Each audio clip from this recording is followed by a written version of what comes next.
आइए तीसरे चरण में। क्या यहीं पर बातें पूर्ण हो गई? ठीक है, मान लिया कि इस शरीर के अंदर मैं नित्य और अविनाशी चेतन जीवात्मा समष्टि चेतन परमात्मा का अभिन्न अंश हूं।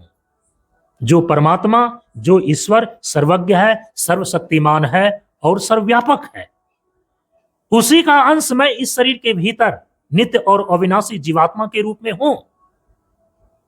यदि इस संबंध का आपको बोध होता है तो आपके जीवन में एक बहुत बड़ा भरोसा, एक बहुत बड़ा आश्रय सिद्ध होता है। आपके जीवन से हीनता, दीनता, व्याकुलता ये समाप्त हो जाती है। लेकिन जीवन की सारी समस्याएं यहीं पर समाप्त नहीं होती, जीवन की पूर्णता यहीं पर सिद्ध नहीं होती। ठीक है, ईश्वर का अंश मैं जीव अविनाशी हूं, लेकिन ये जीव के साथ जो एक स्थिति बनी हुई है और जो ईश्वर है और उनकी जो सत्ता है, यदि दोनों से तुलना करते हैं तो कहां मैं जीव अंश रूप में और कहां ईश्वर अखंड रूप में। तो आप जो खंड हो गए हैं, आप जो अंश हो गए हैं, आपकी पूर्णता तो तभी मानी जाएगी जब आप भी अखंड हो जाएं। इसीलिए आपकी जीवन की साधना अभी पूरी नहीं हुई, आपके जीवन की पूर्णता अभी बाकी है। इसीलिए चूंकि जो समष्टि चेतन सर्वज्ञ, सर्वशक्तिमान, सर्वव्यापक ईश्वर है, उसी का अंशभूत मैं नित्य और अविनाशी चेतन जीवात्मा हूं। चूंकि अंश रूप में हूं, एक शरीर के अंदर बंधा हुआ हूं, जब तक हम अपने पूर्ण स्वरूप को प्राप्त नहीं कर लेते हैं, यह जीव जब अपने पूर्ण स्वरूप ईश्वर को प्राप्त नहीं कर लेता है, तब तक यह जीव इस सृष्टि में निरंतर गतिशील बना रहेगा। ठीक वैसे ही जैसे कि जल का एक बिंदु जब तक अपने पूर्ण स्वरूप समुद्र की गहराई को प्राप्त नहीं कर लेता है, तब तक वह नीचे की ओर लुढ़कता रहेगा, तब तक वह नीचे की ओर बहता रहेगा। उसी प्रकार से यह जीव तब तक अपने जीवन की धारा में बहता रहेगा, तब तक यह जीव इस सृष्टि में निरंतर गतिशील बना रहेगा, जब तक यह जीव अपने पूर्ण स्वरूप ईश्वर को प्राप्त नहीं कर लेता है। क्योंकि ईश्वर अंश, जीव अविनाशी। गणित की भाषा में यदि इसको समझें कि यदि ईश्वर का अंश बराबर जीव है तो जीव का पूर्ण स्वरूप बराबर ईश्वर है। माने कि यह जीव निरंतर गतिशील इस सृष्टि में है क्यों? इस प्रश्न का क्या उत्तर हो सकता है? इस प्रश्न का क्या समाधान हो सकता है? चूंकि ईश्वर का अंश यह जीव इस शरीर के साथ बंध करके नाना प्रकार के दुखों को भोग रहा है। जा बस जीव पराभव कूपा। अब देखिए, यह जीव भी स्वरूप से चेतन ही है, क्योंकि परमात्मा चेतन है, परमात्मा का अंश है। सोने के खदान से निकला हुआ सोना का एक टुकड़ा सोना ही तो होगा। जो ईश्वर नित्य ज्ञान स्वरूप है वो तो चेतन है, समष्टि चेतन है, सर्वज्ञ है, सर्वशक्तिमान है, सर्वव्यापक है। सनातन धर्म का ईश्वर ऐसा है। उसी का सनातन अंश इस शरीर के भीतर चेतन जीवात्मा है, ये भी चेतन स्वरूप है। लेकिन इस जीव चेतन में और ईश्वर चेतन में, जो जीव चेतन अंश है इस शरीर के भीतर और जो अखंड चेतन ईश्वर है, दोनों में अंतर है। जैसे कि जल का एक बिंदु है और जल की अथाह राशि समुद्र है, दोनों में अंतर है। तत्वतः दोनों जल ही है, लेकिन जल के एक बिंदु में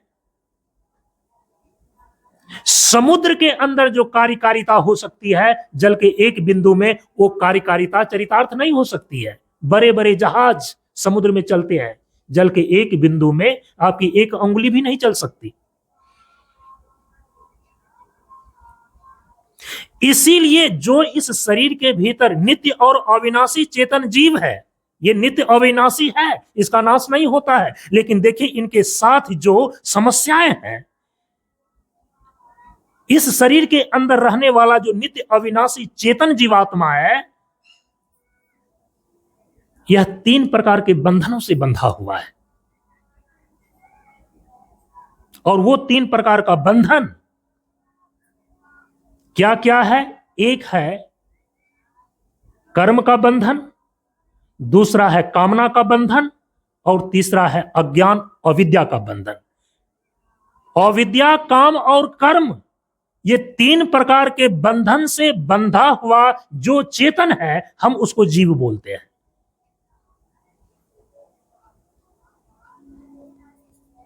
ईश्वर किसको बोलते हैं? किस प्रकार के चेतन की सत्ता को ईश्वर बोलते हैं? कहा कि जो सर्वज्ञ है, जो सर्वशक्तिमान है, जो सर्वव्यापक है, ऐसी चेतन सत्ता को हम ईश्वर बोलते हैं। सर्वव्यापक का मतलब होता है कि जिसको किसी सीमा में नहीं बांधा जा सकता है। सर्वशक्तिमान का मतलब होता है कि जो संपूर्ण जीव जगत की सृष्टि, स्थिति और प्रलय करने का सामर्थ्य रखता है, उसको बोलते हैं सर्वशक्तिमान। सर्वज्ञ का मतलब होता है कि जो सब कुछ जानता है, सबके विषय में जानता है। जीव की स्थिति क्या है? ये तो अल्पज्ञ है, ये सीमित शक्ति वाला है और सर्वव्यापक नहीं है। ये क्षण प्रति क्षण अपने आप को सारे 3 हाथ शरीर के अंदर बंधा हुआ विवश अनुभव कर रहा है। तो अविद्या, काम और कर्म के बंधन से बंधा हुआ जो चेतन है, वो इस शरीर के भीतर का जीवात्मा है लेकिन ये नित्य और अविनाशी। लेकिन जो इसका अखंड स्वरूप है, इसका जो पूर्ण स्वरूप ईश्वर है, वो सर्वज्ञ है, सर्वशक्तिमान है और सर्वव्यापक है। जो संपूर्ण जीवन और सृष्टि का, जो संपूर्ण जीवन और जगत का सृष्टि करता है, पालन करता है और संहार करता है। इतनी क्षमता है ईश्वर के अंदर। इसीलिए यह जीव भी देखिए अपने कर्म के द्वारा ये बड़ा होना चाहता है। ये क्यों बड़ा होना चाहता है? चूंकि जो ईश्वर है ना, वो सर्वव्यापक है, वो सबसे बड़ा है, तो उसका अंश जो ये जीव है, ये भी बड़ा होना चाहता है। जो ईश्वर है वो नित्य ज्ञान संपन्न है, वो सर्वज्ञ है, सब कुछ वो जानता है। इसीलिए उसका अंशीभूत जो इस शरीर के भीतर जीवात्मा है, ये भी चेतन स्वरूप होने के कारण से ये भी अपने ज्ञान को बढ़ाना चाहता है। ये मूर्ख कहलाना पसंद नहीं करता कोई भी जीव, चूंकि जो इसका पूर्ण स्वरूप ईश्वर है वह सर्वज्ञ है, तो ये अल्पज्ञ होकर के नहीं रह सकता। इसलिए ज्ञान को बढ़ाना चाहता है, शिक्षा को धारण करना चाहता है। आखिर ये ऐसा क्यों कर रहा है? जीव अपने कर्म के द्वारा विस्तार क्यों करना चाह रहा है? ये जीव शिक्षा प्रशिक्षण के द्वारा अपने ज्ञान को बढ़ाना क्यों चाह रहा है? वह इसलिए चाह रहा है क्योंकि इस जीवात्मा का जो पूर्ण स्वरूप ईश्वर है, वह सर्वज्ञ है, सर्वव्यापक है और सर्वशक्तिमान है। अन्यथा इसको यदि आप हटा दें तो कोई भी इसका सटीक उत्तर नहीं दे सकता कि जीवात्मा आखिर इस शरीर के भीतर बैठ करके अपने कर्म के द्वारा विस्तार क्यों करना चाहता है, अपने ज्ञान का विस्तार क्यों करना चाहता है और अपनी शक्ति को क्यों बढ़ाना चाहता है। ये तब तक बढ़ाता रहेगा, ये विस्तार तब तक चाहेगा, ये ज्ञान तब तक बढ़ाता रहेगा और ये अपनी शक्ति और सामर्थ्य को तब तक बढ़ाता रहेगा जब तक यह अपने पूर्ण स्वरूप ईश्वर की सर्वज्ञता तक, अपने पूर्ण स्वरूप ईश्वर की सर्वव्यापकता तक, जब तक अपने पूर्ण स्वरूप ईश्वर की सर्वशक्तिमानता तक नहीं पहुंच जाता, माने जब तक यह जीवन की पूर्णता को उपलब्ध नहीं हो जाता। इसके लिए क्या करना होगा?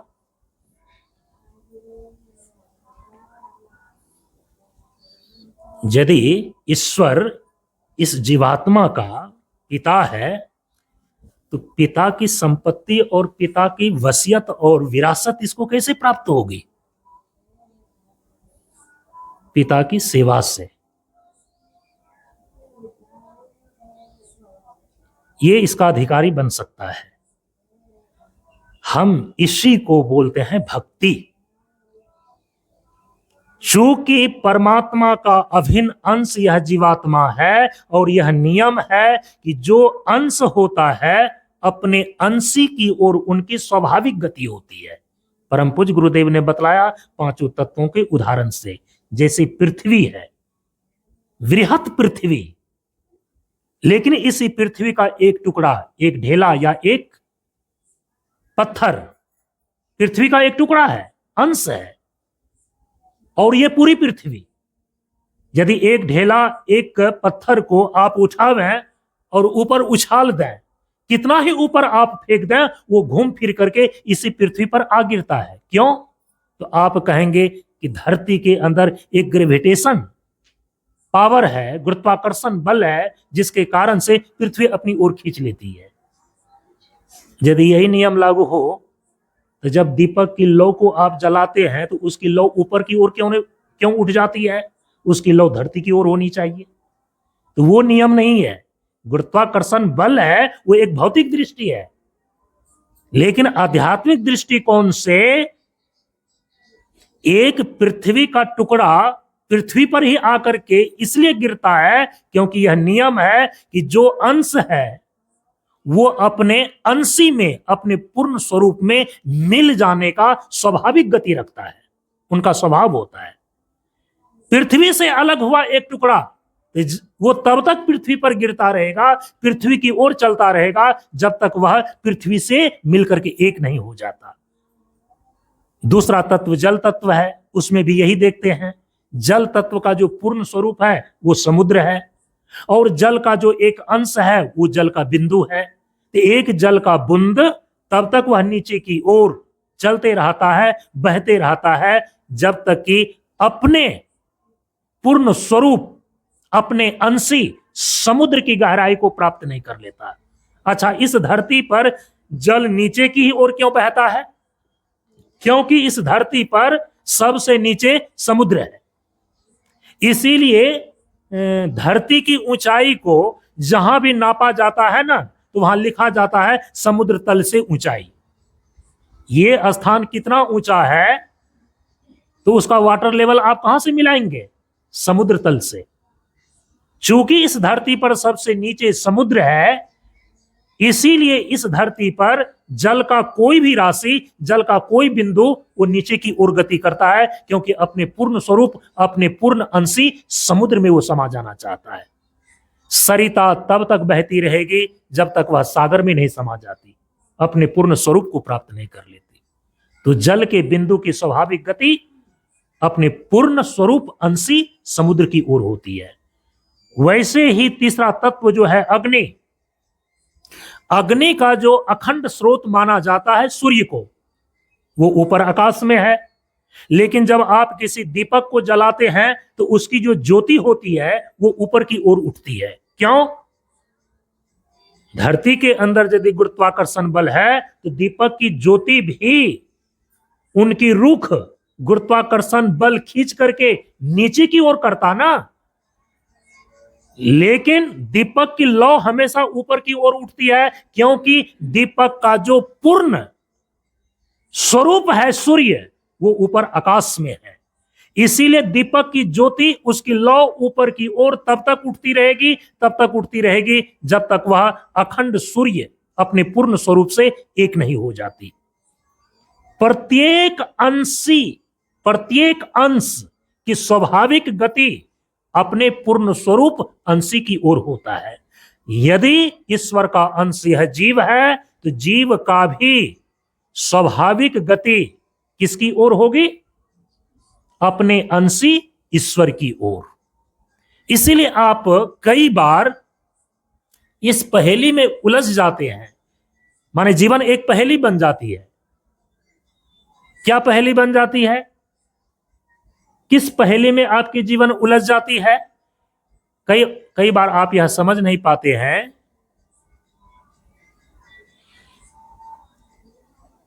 कि हम अपने जीवन में इतने संसार के जड़ पदार्थों को जीवन भर तक इकट्ठा करते हैं, क्योंकि सब कोई कर रहा है, दूसरे को देख करके भी करते हैं। सब कुछ इकट्ठा कर लेने के बाद भी इस शरीर के भीतर जो जीवात्मा है ना, वो तृप्त नहीं होता है। हम जीवन में संतुष्ट नहीं हो पाते हैं। क्यों संतुष्ट नहीं हो पाते हैं? जबकि जीवन भर आपने संसार के सारे सुख सुविधा के साधन को इकट्ठा करने में ही खपा दिया। दुकान बनाया, मकान बनाया, जो जो चीजें आपको चाहिए वो सारी चीजें आपने इकट्ठी कर ली। लेकिन जीवन के अंतिम समय में भी यदि आप अपने हृदय पर हाथ रख करके टटोलते हैं तो आपको लगता है कि भीतर जो बैठा हुआ जीवात्मा है, जो मैं हूं, ये संतुष्ट नहीं हुआ। और ये संतुष्ट होगा भी कैसे? ये तृप्त होगा भी कैसे? आप तो केवल एक प्रतियोगिता में, आप देखा देखी में, एक होड़ में, आप केवल दौड़ में शामिल हो गए।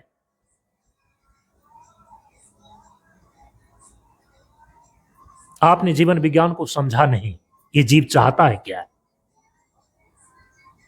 चूंकि यह जीव सर्वज्ञ, सर्वशक्तिमान और सर्वव्यापक ईश्वर का अंश है, इसीलिए जब तक यह अंश जीवात्मा अपने पूर्ण स्वरूप ईश्वर तक नहीं पहुंच जाता है, आप दुनिया की किसी भी चीजों से इसको संतुष्ट नहीं कर सकेंगे।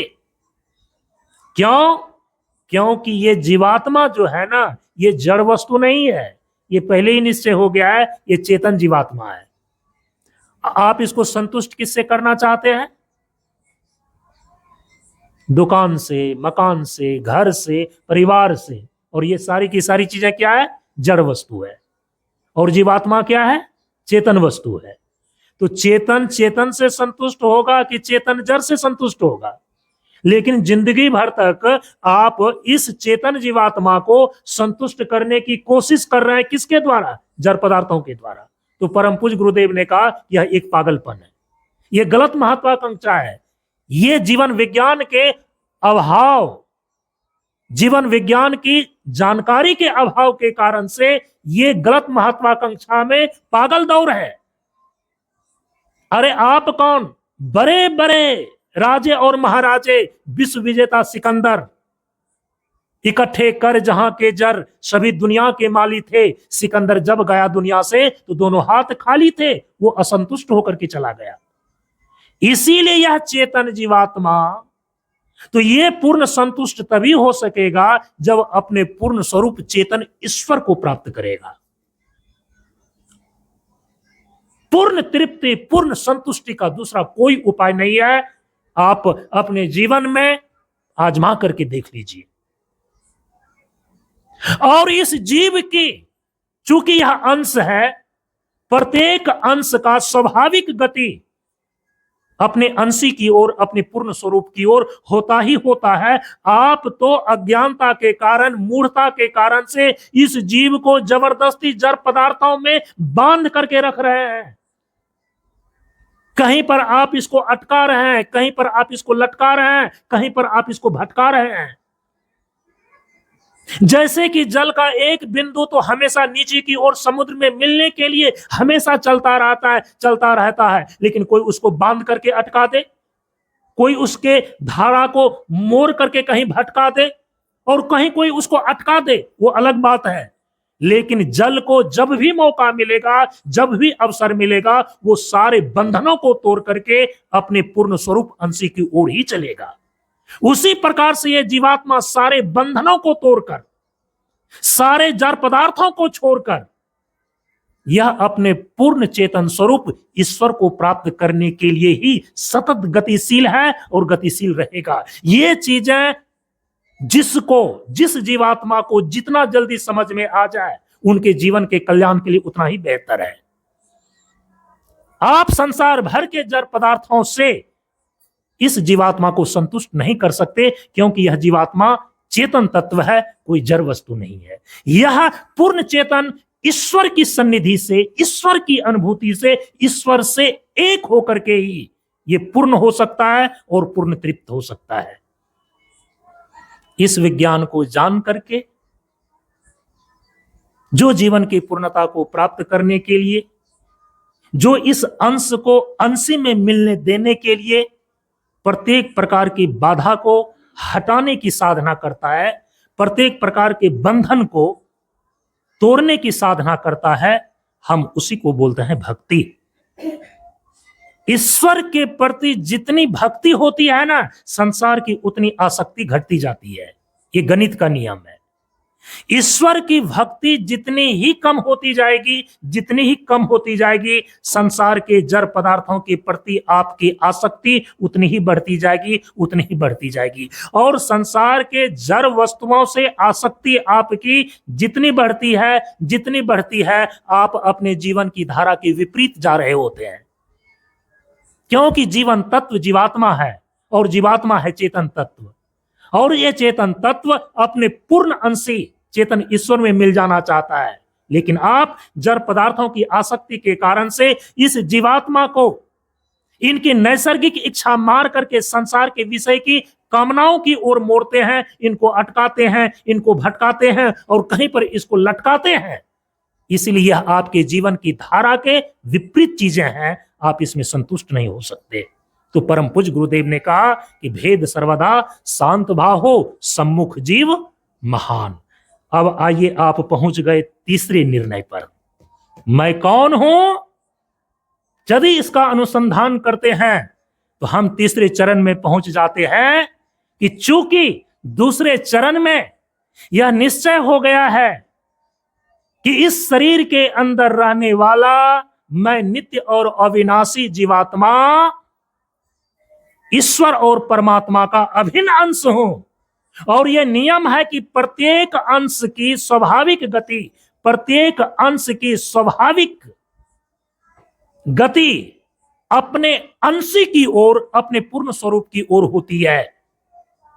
आप इसको मना नहीं कर सकते। तो जीवात्मा की जो स्वाभाविक गति ईश्वर की ओर है ना, इसी को हम भक्ति बोलते हैं। स्वाभाविक रूप से यह जीव ईश्वर के प्रति अनुरक्त है, ईश्वर की ओर ही, अपने पूर्ण स्वरूप की ओर ही इनकी स्वाभाविक गति है। हम तो केवल अपनी अज्ञानता और मूर्खता के कारण से इनको जड़ पदार्थों में बांध रखने की आसक्ति पैदा करते हैं। तो तीसरे चरण में आकर के अब यह निश्चय होता है कि मैं इस शरीर के अंदर रहने वाला नित्य अविनाशी जीवात्मा परमात्मा का भक्त हूं।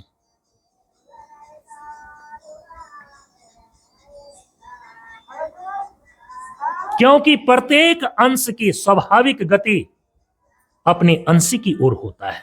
मैं ईश्वर का अंश जीव हूं, इसलिए जीव की स्वाभाविक गति तो अपने पूर्ण स्वरूप, अपने अंशी ईश्वर की ओर है। तो मैं तो भक्त हो गया। इसीलिए स्वाभाविक रूप से जीव जो है ना, वो ईश्वर का भक्त ही है। जो इस संबंध को स्वीकार कर लेता है कि मैं ईश्वर का भक्त हूं,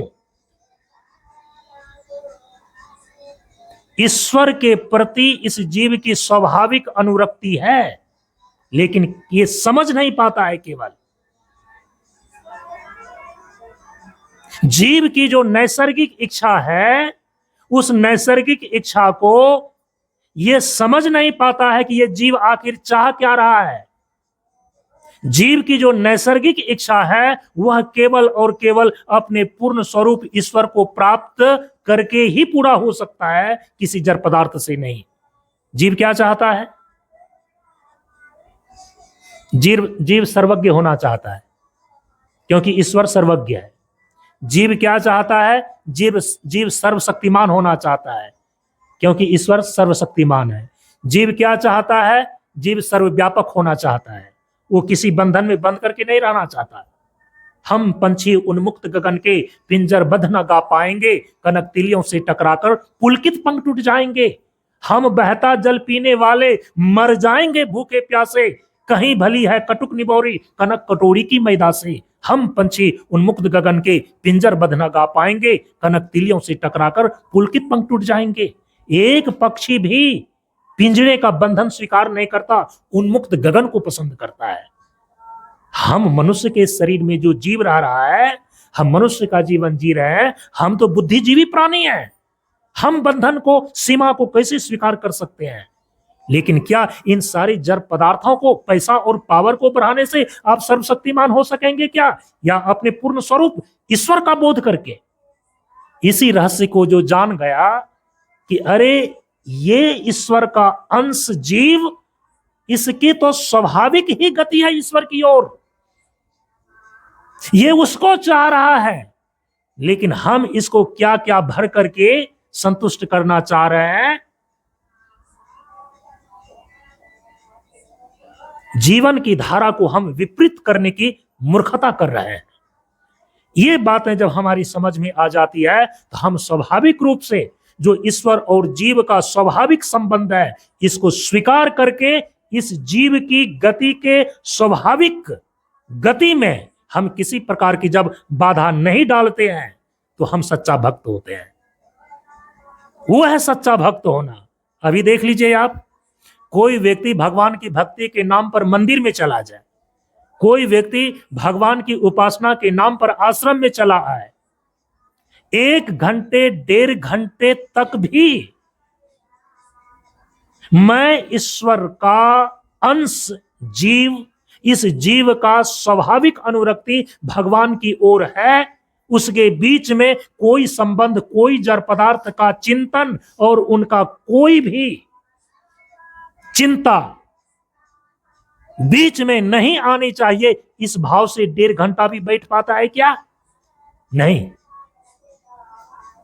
अरे भक्ति के नाम पर तो कई बार हम ऐसा देखते हैं कि भक्ति के नाम पर उन्हीं सारी चीजों को लोग मांग रहा है ईश्वर से, जो ईश्वर तक पहुंचने में बाधा है। कोई आवे तो बेटा मांगे यही गुसाई दीजिए जी, ऐसी है दीवानी दुनिया भक्ति भाव नहीं बुझे जी। कोई आवे दुख का मारा हम पर कृपा कीजिए जी, ऐसी है दीवानी दुनिया भक्ति भाव नहीं बुझे जी। अरे भक्ति तो ईश्वर और जीव का स्वाभाविक संबंध की अनुभूति का नाम है। हम अपने परम पिता के सन्निधि में सीधा बैठ करके उसका अनुभव कर रहे हैं, इसका नाम है भजन, इसका नाम है भक्ति। लेकिन उस भक्ति के बीच में भी आपने इतनी अड़चनें पैदा कर दी है, इतनी जड़ पदार्थों की मांग आपने प्रार्थना में ला करके खड़ा कर दिया है कि भगवान के प्रति अहोभाव, शुद्ध संबंध का अनुभव, ये सारी की सारी चीजें भक्ति के नाम पर हो ही नहीं पाती है। इसलिए भगवान रमन महर्षि ने कहा कि देखो, ये 1-2 दिन की ये बातें नहीं है, पीढ़ियों से, पीढ़ी दर पीढ़ी, हजारों साल से, लाखों साल से भक्ति के नाम पर यही सारी अनर्गल चीजें होती चली आ रही है। आपको कुछ भी नहीं करना है, एक बांध जो आपने बांध दिया है जबरदस्ती, उसको तोड़ दीजिए, जल जो है स्वयं वो नीचे की ओर समुद्र में मिल जाएगा। ये जीव अंश है, अज्ञानता के कारण से, मूर्खता के कारण से हमने इसको जड़ पदार्थों में बांध दिया है। इसीलिए एक ऐसा समय परम पूज्य गुरुदेव ने कहा कि व्यर्थ के संपर्क से मोह बढ़ता है, अनावश्यक जड़ पदार्थों के चिंतन और प्रयोग से माया की वृद्धि होती है। व्यर्थ के संपर्क और अनावश्यक जड़ पदार्थों के चिंतन और प्रयोग, इन दोनों चीजों को छोड़ करके एक ऐसा समय निकालें जहां कि आप अपने स्वस्थ संबंध की अनुभूति कर सकें ईश्वर के साथ, परमात्मा के साथ, कि मैं परम पिता परमात्मा का एकमात्र इकलौता जीवात्मा पुत्र बैठकर उनके स्वस्थ संबंध की अनुभूति कर रहा हूं, बीच में दूसरा और कोई नहीं आना चाहिए। इसलिए कबीर साहब ने कहा कि प्रेम गली अति सांकरी दूजा न समाए। एक परमात्मा है और एक आप हैं जीवात्मा, और दोनों का स्वस्थ संबंध स्वाभाविक है, लेकिन बीच में आपने जड़ पदार्थों की मांग का प्रार्थना लाद दिया, आपने जड़ पदार्थों का चिंतन लाद दिया, ला करके खड़ा कर दिया। आपकी भक्ति जो है ना, वो संसार के विषयों की आसक्ति बन गई, अनुरक्ति नहीं रह गई, भगवान के प्रति प्रेम और अनुराग नहीं रह गया। कैसे हम भगवान का भक्त बनते हैं, उसके लिए क्या क्या चीजें करनी चाहिए? मुख्य 3 चीजों को ध्यान में रखनी है। भगवान रमन महर्षि कहते हैं, भगवान की भक्ति जिसके द्वारा कि यह जीव अपने पूर्ण स्वरूप ईश्वर से स्वस्थ संबंध की अनुभूति कर पाता है, और अनुभूति करने में जो चीजें बाधक आपने बना लिया है, अड़चने पैदा कर दी है, खड़ी कर ली है, उसको दूर करने के लिए 3 चीजें करो तुम। काय वांग मना कार्य उत्तमम, पूजनम जप चिंतनम क्रमात्। ये 3 चीजें। शरीर है तुम्हारे पास, वाणी है तुम्हारे पास, और मन है तुम्हारे पास। यही 3 साधन है तुम्हारे पास, और इसी 3 साधन के द्वारा तुमने सारी अड़चनें पैदा कर ली है। जहां जीवात्मा और परमात्मा के स्वस्थ संबंध की अनुभूति नहीं हो पाती है। भक्ति की परिभाषा में आपको क्या दे रहा हूं? जीवात्मा और परमात्मा का जो स्वस्थ संबंध है, केवल इसकी अनुभूति का नाम भक्ति है। अब ये 3 चीजें जो बताई जा रही है भक्ति करने में, ऐसा नहीं है कि जीव का परमात्मा से संबंध जबरदस्ती ये तीनों साधन जोड़ देगा। ये तीनों साधन परमात्मा से जीव को जोड़ता नहीं है, इसका तो जुड़ाव स्वाभाविक है। क्या एक जल को समुद्र से जोड़ने के लिए किसी फेविकॉल की जरूरत है क्या? अरे जो आपने बांध दिया है, जो जाल बैठा दिया है, आपने जो बाधा खड़ा कर दिया है, केवल उस बाधा को, उस प्रतिबंध को दूर करते हैं। प्रतिबंध को दूर करने के लिए साधन का विधान है। 2 चेतन को मिलने के लिए, 2 जल की राशियों को मिलने के लिए साधन नहीं होते, उनकी तो स्वाभाविक स्थिति है, स्वभाव सिद्ध है वो। हमने जो स्वभाव सिद्ध स्थिति में विरोधाभास पैदा कर दिया है, उस विरोधाभास को हटाने के लिए साधना और उपासना के साधन है। भगवान रमन महर्षि कहते हैं कि 3 चीजें करो। जो भगवान और भक्त के बीच, परमात्मा और जीवात्मा का जो स्वस्थ संबंध की अनुभूति है, उसके बीच में जो तुमने अड़चनें पैदा कर दी है, बाधा खड़ा कर दिया है, वो दूर हो जाएगी। 3 चीजें क्या क्या करनी है? काय वांग मनः कार्य उत्तमम, पूजनम जपः चिंतनम क्रमात्। क्रमात् मन क्रमशः। काय, काय का अर्थ होता है शरीर, वांग का अर्थ होता है वाणी, मनः मतलब मन। अब 3 चीजें बतलाया जा रहा है कि इसको क्रम से जोड़ दो। पूजनम जपः चिंतनम कर्मात्, अर्थात शरीर के द्वारा पूजन, ये कार्य उत्तम है, क्योंकि शरीर के द्वारा बहुत आप कुछ करते हैं। लेकिन भगवान रमन महर्षि भक्ति का मूल सिद्धांत बतला रहे हैं, जो कि भगवान और भक्त के बीच स्वाभाविक संबंध की अनुभूति है। उसमें जो अड़चनें पैदा हो गई हैं, जो बाधक और प्रतिबंध खड़ा हो गया है, उसको दूर करने के लिए शरीर के द्वारा आप पूजन करें, ये कार्य उत्तम है। वाणी के द्वारा आप बहुत कुछ बोलते हैं, लेकिन वाणी के द्वारा आप जप करें, भगवान का नामोच्चार करें, यह कार्य उत्तम है वाणी का। वाणी के द्वारा आप बहुत कुछ करते हैं, झूठ भी बोलते हैं, सच भी बोलते हैं, निंदा भी करते हैं, स्तुति भी करते हैं। जी हजूरी के लिए आप क्या क्या नहीं इस मुख से बोलते हैं, लेकिन करें क्या? भगवान के नाम का स्मरण करें, नामोच्चार, जपः। वाणी के द्वारा जप ही उत्तम कार्य है। इस शरीर के द्वारा भगवान का पूजन, यह उत्तम कार्य है। और कहा मन के द्वारा, मन के द्वारा भी बहुत काम आप करते हैं। क्या सोचते हैं, क्या विचारते हैं, क्या आप षड्यंत्र रचते हैं। लेकिन मन के द्वारा किया गया उत्तम कार्य क्या है? कहा कि चिंतनम क्रमात्। चिंतन का मतलब है प्रभु का चिंतन, अपने स्वरूप का चिंतन, प्रभु का चिंतन। मन के द्वारा प्रभु का चिंतन अर्थात ध्यान करना, यह उत्तम मन का कार्य है। वाणी के द्वारा भगवान का नामोच्चार करना ये वाणी का उत्तम कार्य है, और इस शरीर के द्वारा भगवान का पूजन करना, भगवान का सेवा करना ये उत्तम कार्य है। यदि ये तीन चीज आप करते हैं, ये भक्ति के मूल सिद्धांत हैं। भगवान के प्रति जो आपकी स्वाभाविक अनुरक्ति है, उस अनुरक्ति में जो जो जड़ पदार्थ की आसक्ति बाधा आकर के आपको अड़चन पैदा कर रही है, ये सारी अड़चनें, ये सारे बांध, ये सारी प्रतिबंध टूट जाएंगे। जीव की जो स्वाभाविक गति है अपने अंशी ईश्वर की ओर, इनका यह स्वाभाविक और स्वस्थ संबंध, इसकी अनुभूति आपके अंदर होने लगती है, तब आप भक्त हैं।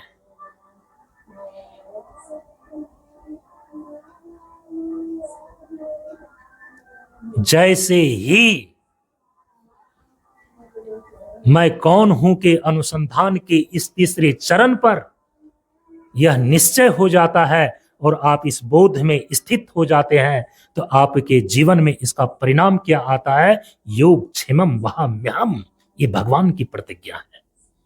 जो जीव सम्मुख जीव महान, जो अपने स्वरूप की ओर उन्मुख है, अपने पूर्ण स्वरूप ईश्वर की ओर उन्मुख है, जो अपने अंशी की ओर स्वाभाविक गति के लिए सारी बाधाओं को दूर करने का साधन करता है,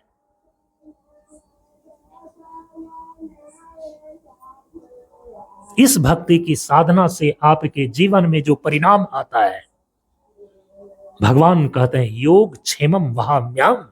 उनके जीवन के योग क्षेम का वहन हो जाता है। माने कि जीवन में योग क्षेम की जो चिंता लोगों को लगी रहती है ना जीवन में, इसकी निवृत्ति हो जाती है। योग क्षेम किसको बोलते हैं? योग क्षेम एक पारिभाषिक शब्द है। योग का मतलब क्या होता है? अप्राप्त की प्राप्ति। बहुत कुछ ऐसी चीजें हैं जो अप्राप्त हैं, लेकिन उस अप्राप्त की प्राप्ति करना योग कहलाता है। और क्षेम का मतलब होता है रक्षा करना। जो प्राप्त वस्तु है उसकी रक्षा करना क्षेम कहलाता है। और आपके जीवन में किस चीज की चिंता लगी रहती है? जो चीजें प्राप्त नहीं है और अप्राप्त वस्तु को प्राप्त करने की चिंता लगी रहती है। और यदि किसी प्रकार से जो कुछ भी आपने प्राप्त कर लिया है, उस प्राप्त वस्तु की रक्षा करने की आपको चिंता लगी रहती है कि यदि इसकी रक्षा ना करें, फिर ये सारी की सारी चीजें जो आपने उपार्जित किया है वो आपके हाथ से निकल सकती है। इसलिए तो आप उत्तराधिकारी, आप उस चीज को रक्षा करने के लिए व्यक्ति को खड़ा करते हैं, पुत्र को उत्पन्न करते हैं। कहा कि इन सारी चिंताओं से आप मुक्त हो सकते हैं। कब? यदि कि आप योग क्षेम, यह स्थिति आपके अंदर आ सकती है जब यह तीसरे प्रकार के बोध में आप स्थित हो जाते हैं कि मैं ईश्वर अंश अविनाशी भगवान का भक्त हूं। जो इस बोध में स्थित हो जाता है, उनके जीवन में योग क्षेम का वहन स्वयं भगवान करते हैं, क्योंकि भगवान ने ही प्रतिज्ञा किया है, ऐसे भक्त का मैं योग क्षेम वहन करता हूं। योग क्षेमम वहाम्यहम्। ये अच्छा, यदि इतना विज्ञान आपको प्राप्त है कि ईश्वर का अंश यह जीव है और इनकी स्वाभाविक गति ईश्वर की ओर है, इसलिए जीव और ईश्वर के संबंध के बीच में जिन जिन जड़ पदार्थों की इच्छाओं को लाते हैं, जिन जिन पदार्थों की कामनाओं को लाते हैं, वो हमारी भक्ति में बाधक है। जो भगवान की भक्ति करता है, अनन्य भक्ति करता है, भगवान उनके योग क्षेम का वहन तो कर ही देते हैं। यदि इतना विश्वास आपको हो जाता है, इसके आगे चौथा चरण में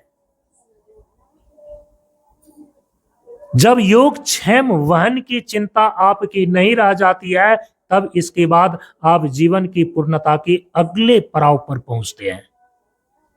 जिनको ये योगक्षेम वहन की चिंता लगी रहती है, वो कभी भी भगवान और स्वयं का जो संबंध है भक्ति के नाम पर, वो संसार की चीजों की ही मांग करते रहता है।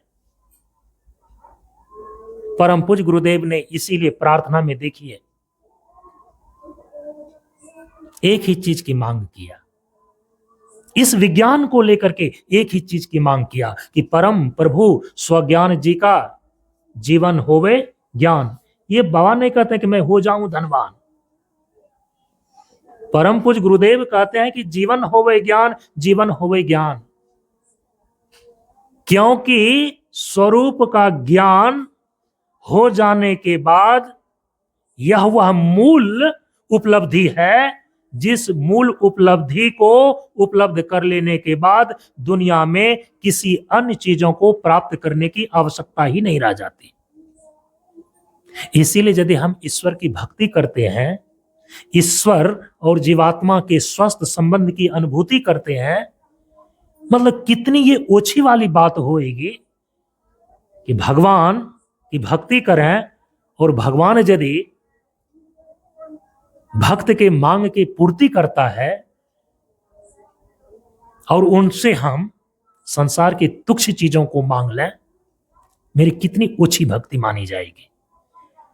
स्वामी विवेकानंद, जो पहले नरेंद्र के नाम से जाना जाता था, उनके पिता की मृत्यु हो जाने के बाद परिवार की बड़ी दयनीय स्थिति हो गई। रामकृष्ण परमहंस के पास नरेंद्र साधना करते थे, आध्यात्मिक शिक्षा पाते थे, और उसी के आध्यात्मिक शिक्षा के परिणाम के कारण से उन्होंने अपने जीवन में आध्यात्मिक जीवन जीने के लिए संन्यास धारण करने का निर्णय ले लिया था। लेकिन पिता की मृत्यु होने के बाद उनके परिवार को दाने दाने के लिए तरसना पड़ गया। एक दिन नरेंद्र ने कहा रामकृष्ण परमहंस से कि आप मां काली से प्रार्थना करते हैं, आप उनसे बात करते हैं, मेरे परिवार की स्थिति बड़ी दयनीय है,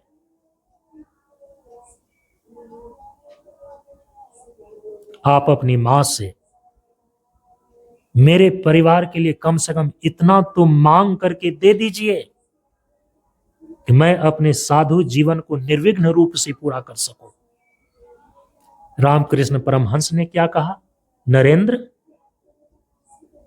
यदि मां है ना, वो सबके लिए है, तुम्हारी भी मां है, तुम क्यों नहीं खुद मांग लेते जो मुझे मांगने के लिए कहते हो? जाओ तुम मांगो। नरेंद्र गया मांगने के लिए। दक्षिणेश्वर काली मंदिर में जो जागृत काली मां की प्रतिमा, जिसकी पूजा रामकृष्ण परमहंस करते थे, काली मां के सामने नरेंद्र गया मांगने के लिए कि परिवार की जो दयनीय स्थिति है, दाने दाने के लिए वो तरस रहा है, खाने को नहीं मिल रहा है, कम से कम वो जीवित रह सके, इतना तो रोटी कपड़ा मकान की व्यवस्था हो जाए, ये मांगने के लिए गया नरेंद्र।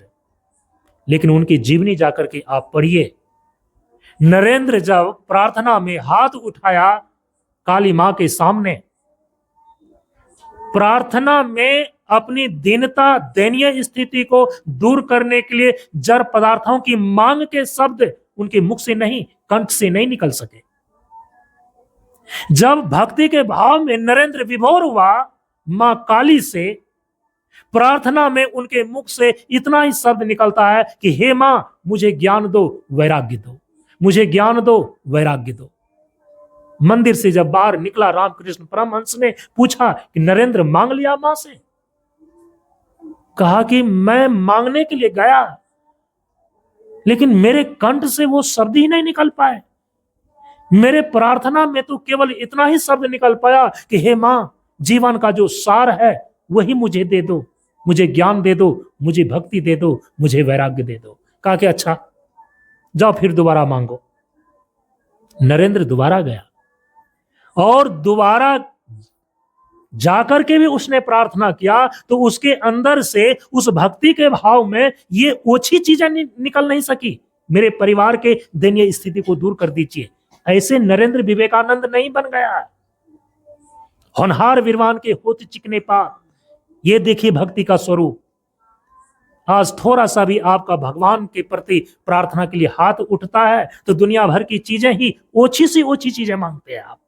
कौन मांगता है कि जीवन होवे ज्ञान, जीवन होवे ज्ञान। अरे नरेंद्र जैसा एक युग पुरुष होता है कभी कभी पैदा इस धरती पर। परम पूज्य गुरुदेव बाबा शांतानंद जी जैसे महापुरुष पैदा होते हैं कभी कभी।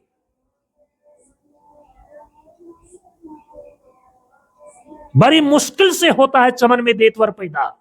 हजारों साल नरगिस अपनी बेनूरी पे रोती है। आज तो भक्ति के नाम पर हम ओछी ही चीज मांगते फिरते हैं। भगवान के भक्त कहलाते हैं क्योंकि भगवान ने कहा है जो मेरे अस्तित्व पर विश्वास करता है। जीवन में बहुत सारी चीजें होती है, दुख का मारा भी हमारे ही शरण में आता है, हमारा ही भक्त कहलाता है। इसीलिए हमारे भक्त चार प्रकार के होते हैं और चार प्रकार के भक्तों में भगवान ने कहा गीता जी के 7वें अध्याय के 16वें श्लोक में कि चतुर्विधा भजन्ते माम जना सुकृतनो अर्जुन। आर्तो जिज्ञासु अथार्थी ज्ञानी च भरत सव।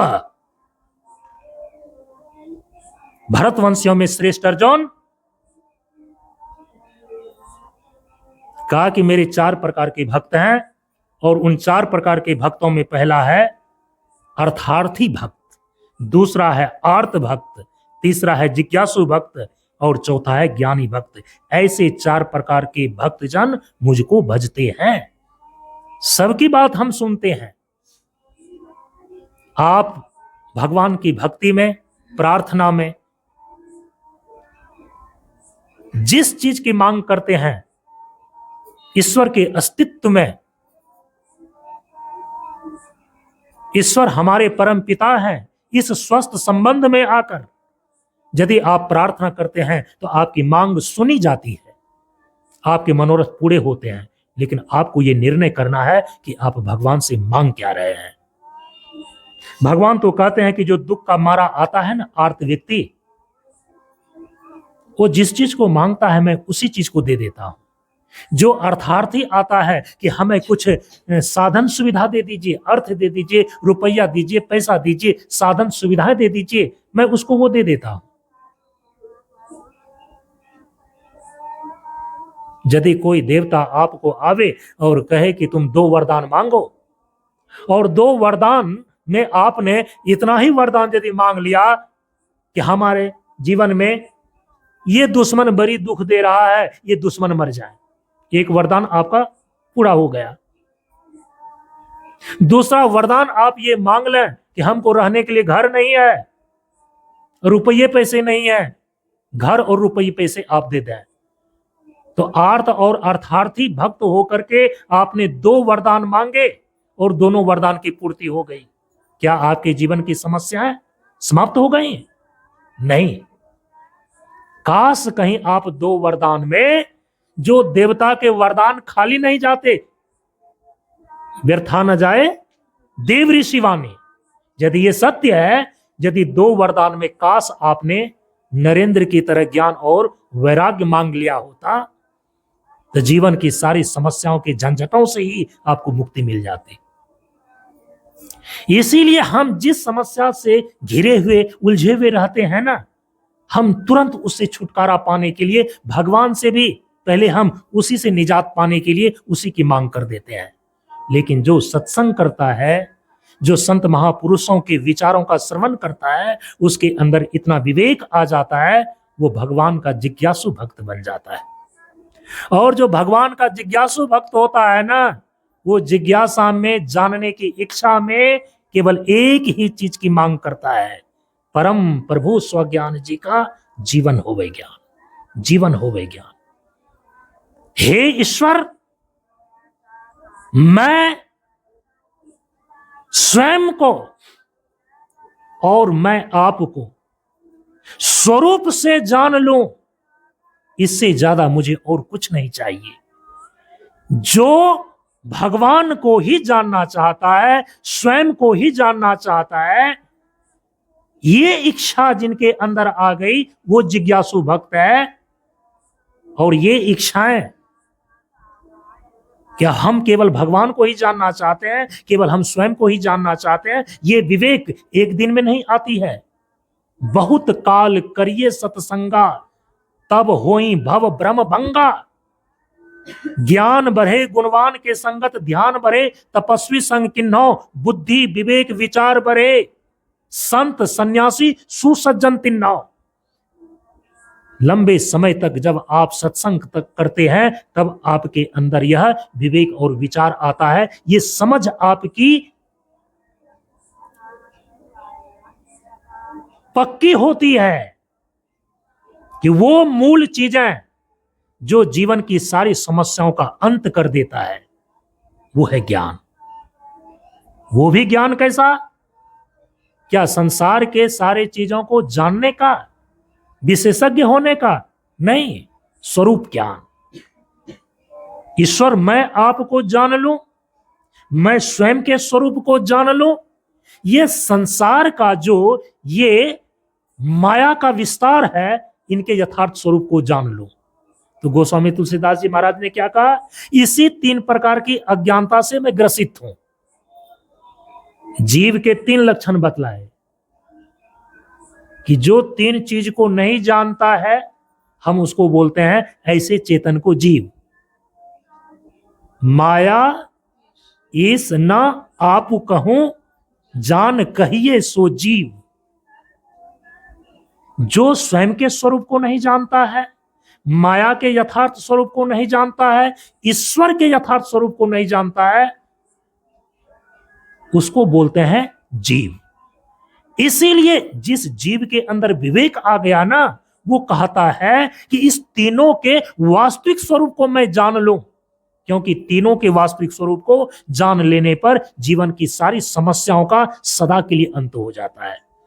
जो स्वयं के स्वरूप को जान लेता है यथार्थ रूप से मैं कौन हूं, जो माया के स्वरूप को यथार्थ रूप से जान लेता है कि माया कैसी है, जो ईश्वर के स्वरूप को जान लेता है कि ईश्वर कैसा है, कोई भी चीजें शेष नहीं बचती जानने के लिए। कस्मिन विज्ञाते सर्वम विज्ञातम। उपनिषद में एक प्रश्न किया कि कौन ऐसी चीज है जिसको जान लेने से सब कुछ जाना चला जाता है? गोस्वामी तुलसीदास जी महाराज ने जीव स्तर से उसका यही उत्तर दिया। कस्मिन विज्ञाते सर्वम विज्ञातम। जीव किस 3 चीज को जान ले कि वो सर्वज्ञ हो जाएगा, वो सब कुछ जान लेगा? कहा कि स्वयं के स्वरूप को, माया के यथार्थ स्वरूप को और ईश्वर के यथार्थ स्वरूप को। इसी को बोलते हैं स्वज्ञान। जो इस स्वज्ञान की इच्छा रखता है कि हे परमात्मा मैं आपको जान लूं कि आप कौन है, आपसे मेरा संबंध किस प्रकार का स्वाभाविक है, मैं अपने यथार्थ स्वरूप को जान लूं, और मेरे और आपके बीच में ये जो जगत आकर के खड़ा है ना, ये जगत तो आपकी माया का प्रसार है, ये मेरी समझ में आ जाए, माया के यथार्थ स्वरूप को मैं जान लूं, तो हमारी तीनों प्रकार की अज्ञानताएं दूर हो जाएगी। और ये अज्ञानताएं जैसे ही दूर हुई तो जीव तो स्वयं तीनों प्रकार की अज्ञानताओं को दूर करने पर इनका पूर्ण स्वरूप जो ईश्वर है, यह तो स्वयं ईश्वर है। इसीलिए ऐसा विवेकवान पुरुष भक्त में जिज्ञासु भक्त कहलाता है। तो हम पहुंच जाते हैं अब मैं कौन हूं के यथार्थ स्वरूप के अनुसंधान के 4थे चरण पर। भक्त में भी मैं कैसा भक्त हूं? केवल अपनी अज्ञानता को दूर करके अपने स्वयं के स्वरूप को जानने की इच्छा वाला, अपने पूर्ण स्वरूप ईश्वर के स्वरूप को जानने की इच्छा वाला, और मेरे और ईश्वर के बीच में ये जो जगत का प्रसार जिस माया को लेकर के है, उस माया के यथार्थ स्वरूप को जानने की इच्छा वाला, इसको बोलते हैं जिज्ञासु भक्त। तो मैं ईश्वर का अंश, जीव, अविनाशी, भगवान का जिज्ञासु भक्त हूं। मैं कौन हूं के अनुसंधान के ये चौथे चरण पर निश्चय होता है। मैं कौन हूं? तो मैं इस शरीर के रहने वाला, इस शरीर के अंदर रहने वाला नित्य अविनाशी जीवात्मा परमात्मा का जिज्ञासु भक्त हूं, ईश्वर का जिज्ञासु भक्त हूं। मैं केवल ईश्वर के यथार्थ स्वरूप को, स्वयं के यथार्थ स्वरूप को जानने की इच्छा रखता हूं। संसार के अन्य किसी भी चीजों को जानने की अब दिलचस्पी नहीं रह गई, क्योंकि सत्संग के द्वारा इतना विवेक आ गया, महापुरुषों के वचनों के श्रवण के द्वारा इतनी समझ पक्की हो गई कि सभी प्रकार की समस्याओं का मूल कारण स्वरूप का अज्ञान है। यदि स्वरूप का ज्ञान हो गया तो जीवन की सारी समस्याओं का मूल कारण का ही निवारण हो गया। इसीलिए जीवन होवे ज्ञान, जीवन होवे ज्ञान, ऐसी इच्छा वाला जो भक्त है हम उसको बोलते हैं जिज्ञासु भक्त। तो मैं इस शरीर के अंदर रहने वाला नित्य अविनाशी जीवात्मा जो ईश्वर का अंश है, मैं परमात्मा का जिज्ञासु भक्त हूं। यदि इस बोध में आप स्थित हो जाते हैं, इसका परिणाम आपके जीवन में क्या निकल करके आता है? चाह गई चिंता गई, मनवा बेपरवाह, जाको कछु न चाहिए सोई सहनसा। कहा कि भगवान से इतर इच्छा की निवृत्ति हो जाती है। केवल अब भगवान का दर्शन करने की उस भक्त के अंदर एक लालसा है, केवल एक लक्ष्य है। भगवान से इतर इच्छा का तिरोहन हो गया, उसकी निवृत्ति हो गई। ये परिणाम आपके जीवन में घटित होता है। होते हैं कभी कभी किसी किसी युग में सूरदास जैसे भक्त, होते हैं कभी कभी तुलसीदास जी जैसे भक्त, होते हैं कभी कभी मीराबाई जैसे भक्तिन। बैठी संतों के संग, रंगी मोहन के रंग, ऐसी लागी लगन मीरा हो गई मगन, वो तो गली गली हरि गुण गाने लगी। सोचिए, ये है जिज्ञासु भक्त। जैसे ही आप जिज्ञासु भक्त बनते हैं, मैं की पहचान जैसे ही आपके जिज्ञासु भक्त के रूप में होती है, आपके जीवन से चाह गई चिंता गई, मनवा बेपरवाह, जाको कछु ने चाहिए सोई सहनसा। क्यों सोई सहनसा? कैसे चाह गई चिंता गई, कैसे मनवा बेपरवाह हो गई? चाह गई चिंता गई, मनवा बेपरवाह, जाको कछु न चाहिए सोई सहनसा। जाको कछु न चाहिए सोई सहनसा, चूंकि परमात्म अंदर बसा योगी बेपरवाह। मैं परमात्मा का अभिन्न अंश, जो उनका स्वाभाविक और स्वस्थ संबंध है, उसी की अनुभूति में जो डूब गया, संसार बचा कहां? मीरा ने जो एक भजन लिखा, क्या लिखा? भव सागर सूख गयो, फिकर नहीं मुझे तरनन की। और आगे की पंक्ति, मोहि लागी लगन गुरु चरणन की। केवल एक ही जिज्ञासा है स्वरूप ज्ञान की, एक ही जिज्ञासा है ईश्वर दर्शन की। जीवन होवे ज्ञान, जीवन होवे ज्ञान, जीवन होवे ज्ञान। भगवान से अलग, भगवान के अतिरिक्त संसार की कोई इच्छाएं नहीं रह गई, केवल मोक्ष की इच्छा है।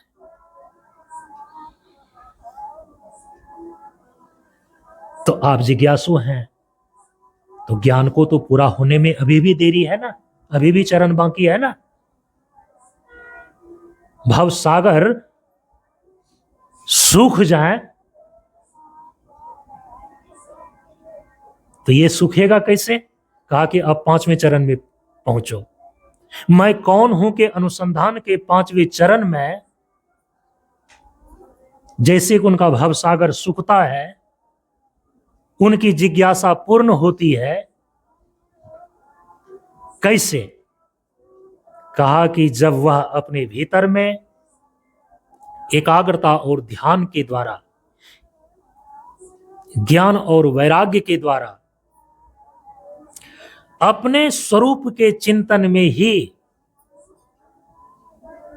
वह इतना डूब जाता है कि शरीर और प्रकृति के सारे बंधनों से वह विविक्त हो जाता है, अलग हो जाता है, ऊपर उठ जाता है, जड़ प्रकृति पर उनका विजय प्राप्त हो जाता है। तब आप पांचवें निश्चय पर पहुंचते हैं कि मैं प्रकृति से विविक्त सत चित आनंद स्वरूप विशुद्ध आत्मा हूं। वो भक्त जो है ना, वो भक्त अब भगवान के दर्शन, अपने पूर्ण स्वरूप को प्राप्त करने की इच्छा में, उस जिज्ञासा को लेकर के वह स्वरूप के अनुसंधान में ही इतना स्वरूप भूत चिंतन में, निधिध्यासन में, स्वरूप के अनुरूप चिंतन मनन में, श्रवण में वह इतना निवृत्ति मार्ग का पथिक हो गया है, साधक बन गया है कि स्वरूप का चिंतन करते करते करते करते इस बोध में अब वह स्थित हो गया कि मैं प्रकृति और प्रकृति के तीनों गुणों से विविक्त सतचित आनंद स्वरूप आत्मा हूं। मुक्ति को उपनिषद में जो हनुमान जी ने भगवान श्री राम से कहा है, दोनों के बीच संवाद हुआ तो भगवान ने पूछा है कि हनुमान बताओ कि तुम कौन हो। मुक्ति को उपनिषद में जो भगवान श्री राम और हनुमान का संवाद है, वहां हनुमान जी ने जो जवाब दिया है, 3 स्तर से जवाब दिया। हनुमान ने कहा कि प्रभु, यदि देह की दृष्टि से कहूं तो आप स्वामी हैं और मैं आपका दास हूं। आपके और मेरे बीच में ऐसा संबंध है, स्वामी और सेवक का, स्वामी और दास का। यदि जीव के दृष्टि से कहो ना कि हे प्रभु, आप ईश्वर हैं और मैं आप ईश्वर का अंश जीव हूं, जीवात्मा। प्रभु यदि परमार्थ दृष्टि से कहो तो आप क्षमा करें। पारमार्थिक स्थिति से, तात्विक दृष्टिकोण से प्रभु जो आप हैं वो मैं हूं, जो मैं हूं वो आप हैं। इसको बोलते हैं कि प्रकृति और प्रकृति के सभी गुणों से विविक्त होकर आत्मा के विशुद्ध स्वरूप का बोध होना। आत्मा का विशुद्ध स्वरूप सारी उपाधियों से रहित, तात्विक दृष्टिकोण से एकम एव अद्वितीयम है। तो जब प्रकृति और प्रकृति के सारे गुणों से विविक्त होकर के चेतन आत्मा सत चित आनंद स्वरूप, इस विशुद्ध स्वरूप की अनुभूति में आप स्थित हो जाते हैं, मैं कौन हूं के अनुसंधान के इस 5वें चरण में जब इस बोध में कोई स्थित हो जाता है तो आपके जीवन में जो इसका परिणाम आता है, इस बोध का जो फल है, शास्त्र में बताया गया कि शोकम तरति आत्मवित्त, जो प्रकृति से विविक्त सतचित आनंद स्वरूप आत्मबोध में, आत्मा के विशुद्ध स्वरूप में स्थित हो जाता है, कहा कि तरति शोकम आत्मवित्त, वे तो प्रकृति और शरीर के संबंधों से होने वाले जितने भी प्रकार के दुख हैं, और सारे दुखों का एक शब्द शोक है, सारे शोक से ही उनकी निवृत्ति हो जाती है, दुख से उनकी निवृत्ति हो जाती है। ये इसका फल है। तो यहां तक सामान्य रूप से मुक्ति और कैवल्य मान लिया गया है, लेकिन आप सनातन धर्म के सर्वोच्च विचारधारा जो अद्वैत वेदांत की विचारधारा है, जिसको ज्ञान मार्ग की विचारधारा बोलते हैं, उसके अनुसार से जीवन की पूर्णता के चरण अभी भी बाकी रह जाते हैं। सामान्य रूप से केवल और मुक्ति प्रकृति के तीनों गुणों से विविक्त होकर सतचित आनंद स्वरूप आत्म स्थिति में ही मान ली गई है, क्योंकि वहां दुख की भी निवृत्ति हो गई। लेकिन अद्वैत वेदांत ज्ञान मार्ग का सिद्धांत कहता है कि अयम आत्मा ब्रह्म। जब तक इस बोध में तुम स्थित नहीं हो जाते हो तब तक जीवन की पूर्णता सिद्ध नहीं होती। इसीलिए मैं कौन हूं के अनुसंधान के 6वें चरण में यह निश्चय निकल करके आता है कि मैं सत्य चित आनंद स्वरूप आत्मा ब्रह्म की सत्ता हूं। अयम आत्मा ब्रह्म, जो मांडुक्य उपनिषद का यह महावाक्य है। देखिए यहां पर लिखा हुआ है, बोर्ड पर पीछे लिखा हुआ है।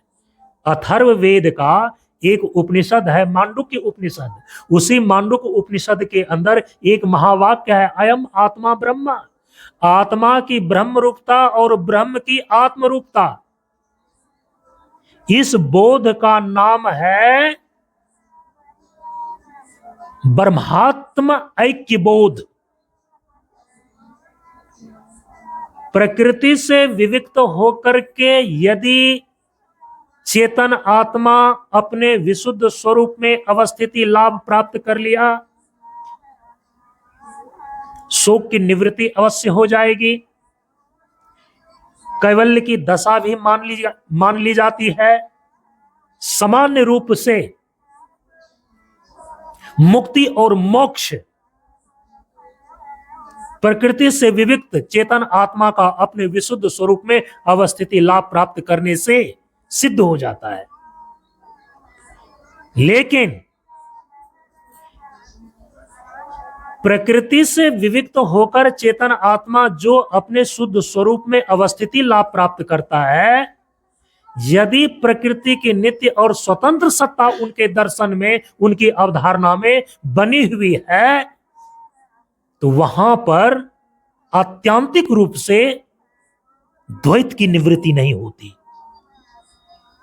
द्वैत की अप्रतीति मात्र हो जाती है, लेकिन मूलतः द्वैत का बीज शेष ही बना रहता है। और उपनिषद कहता है द्वितीयात् वै भयम भवति।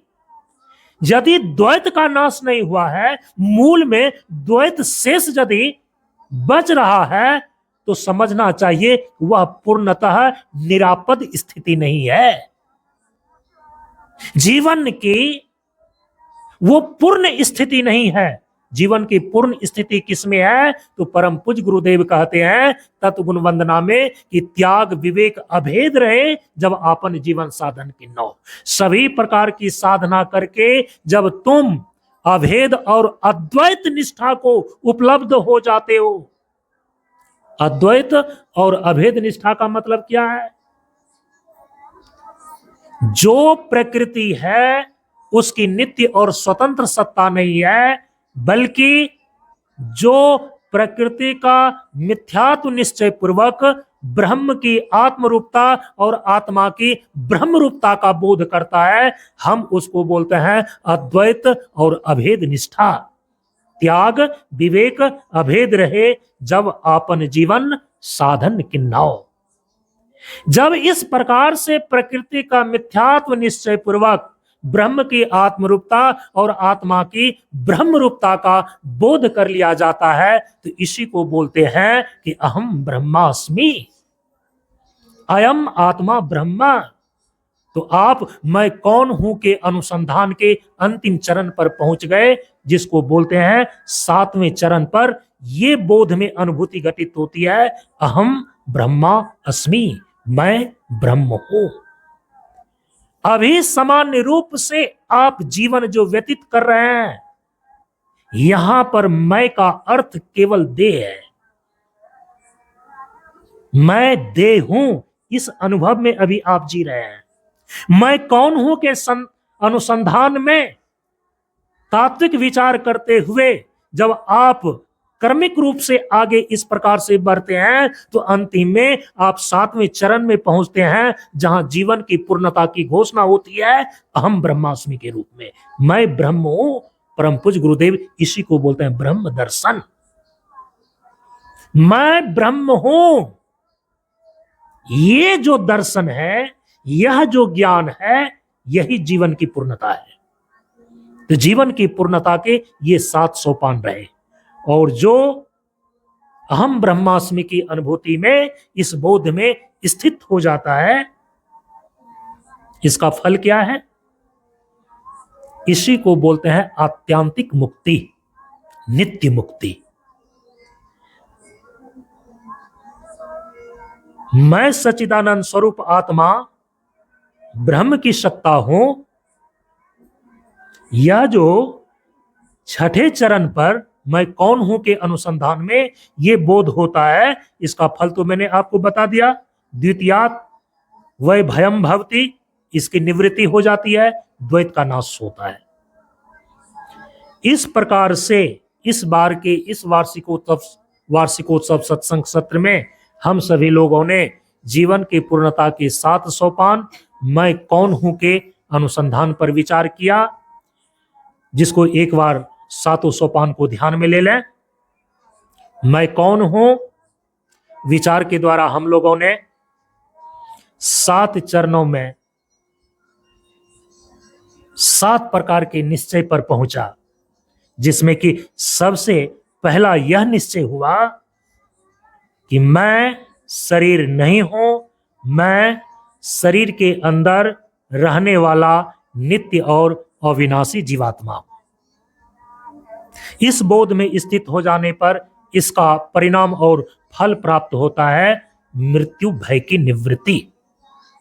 मृत्यु से जो इतना भयभीत होते रहते हैं ना, ये भय धीरे धीरे कम होते जाता है।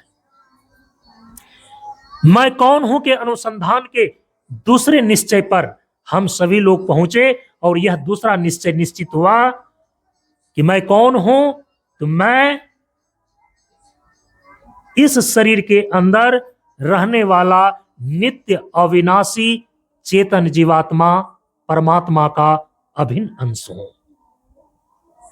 ये जो इस बोध में स्थित हो जाता है, इसका फल और परिणाम जीवन में आता है, सभी प्रकार की दीनता और हीनता की निवृत्ति हो जाती है।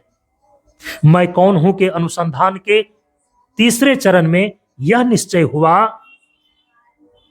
कि मैं ईश्वर अंश जीव अविनाशी भगवान का भक्त हूं।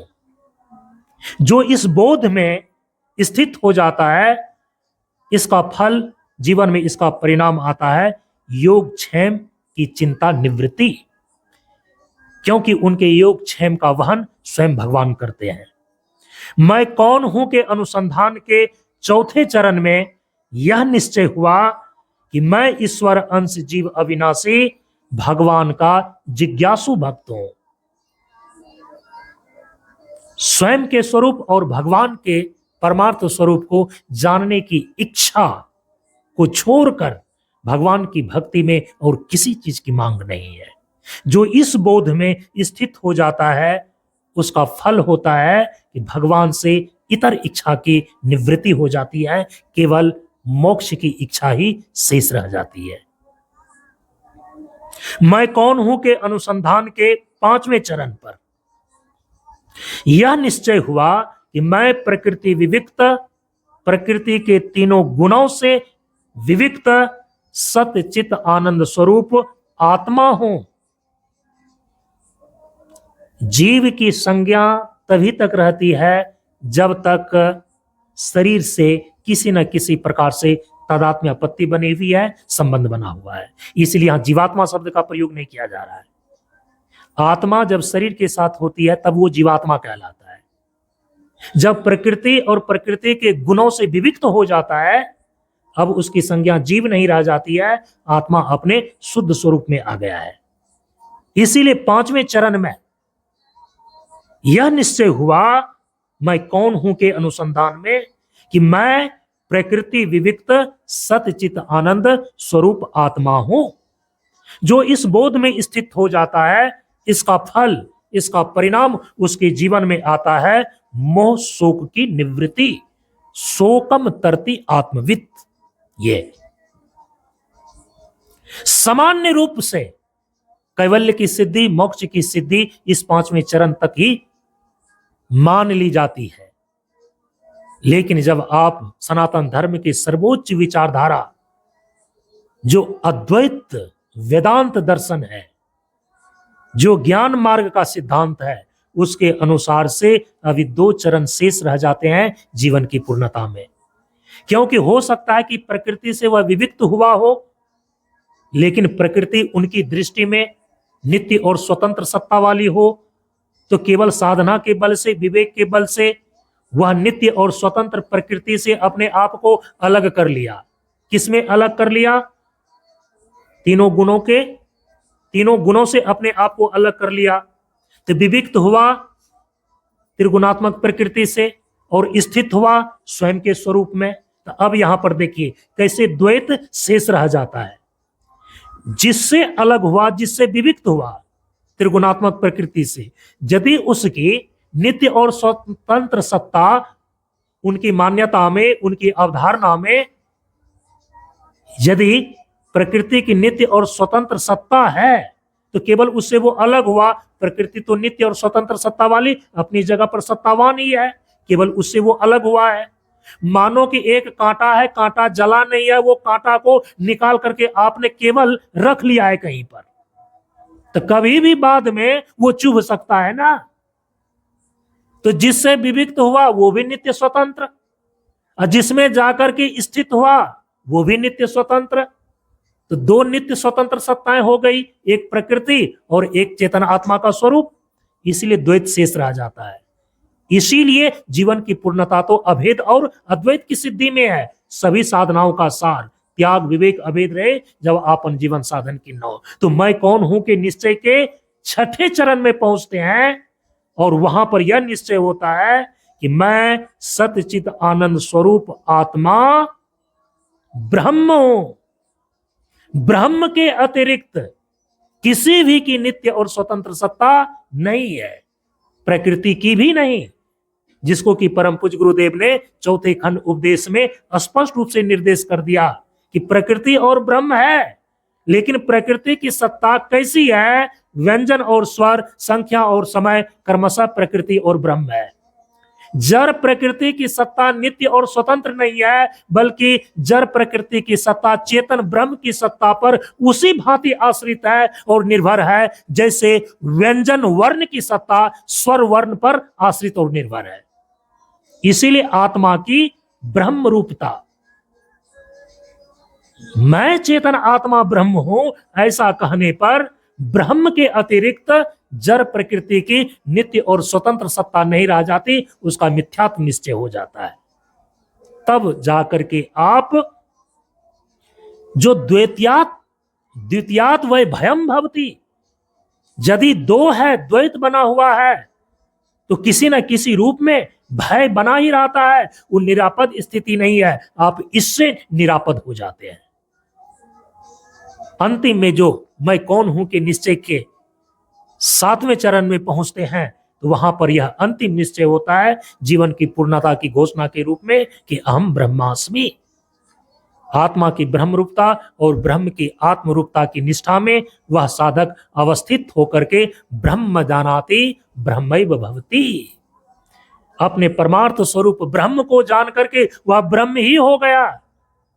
जीवन की पूर्णता की घोषणा इसी रूप में हमारे वैदिक ऋषियों ने उपनिषद में किया है कि जीवो ब्रह्म न अपरा, जीव ब्रह्म ही है, कोई दूसरा नहीं।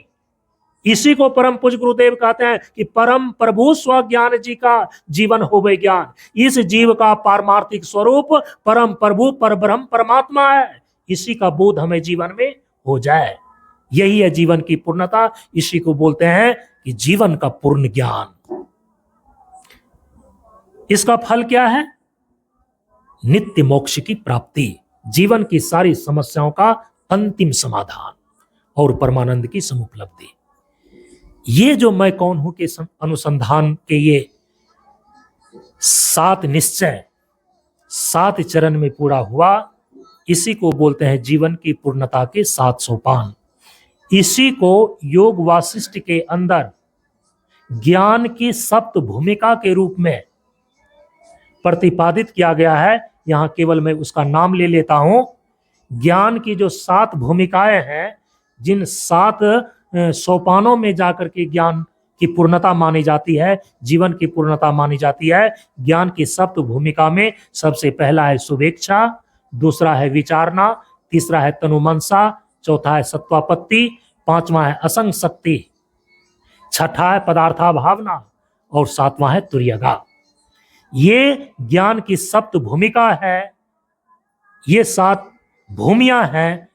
इन 7 भूमियों में जाकर के, तुर्यगा में जाकर के साधक को पूर्ण ज्ञान की प्राप्ति होकर के अहम ब्रह्मास्मि की अनुभूति हो जाती है। हम सभी लोगों ने परम पूज्य गुरुदेव की कृपा से और अपने अपने पुण्य प्रभाव से एक महत्वपूर्ण विषय पर विचार को पूरा किया। जीवन की पूर्णता के 7 सोपान, अर्थात मैं कौन हूं के अनुसंधान पर। यहीं पर विचार पूर्ण होता है। परम पूज्य गुरुदेव के श्री चरणों में नमन करते हुए आप सबों को एक साथ नमो नारायण। ओम पूर्णमदः पूर्णमिदं पूर्णात् पूर्णमुदच्यते पूर्णस्य पूर्णमादाय पूर्णमेवावशिष्यते। ओम शांति शांति शांति। हरि ओम। श्री गुरुभ्यो नमः। हरि ओम।